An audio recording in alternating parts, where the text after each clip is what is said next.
খেলবে, আসো, যেটা খেলার মন চায় সেটাই খেলো।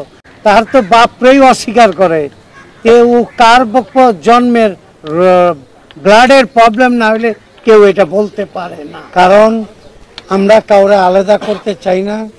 আমি ডিপজল পর কয়েকবার বলেছি যে যাদের বাদ দেওয়া হয়েছে তারা যেহেতু একদিনের জন্য কার্ড পেয়েছে, তারা শিল্পী এবং তাদের শিল্পীর কার্ডটা ফিরিয়ে দেওয়া উচিত আমি মনে করি।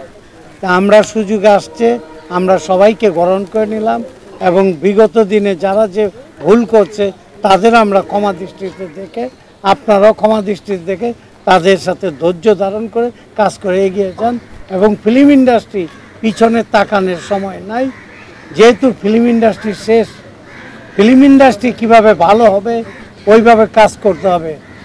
কাঞ্চন ভাই বলে গিয়েছেন পিকনিকে, গত পিকনিকে ওনার কথা শুনলাম, কি কি কাজ হয়েছে কি কি কাজ হয় নাই তা আপনারা শুনলেই বুঝতে পারবেন।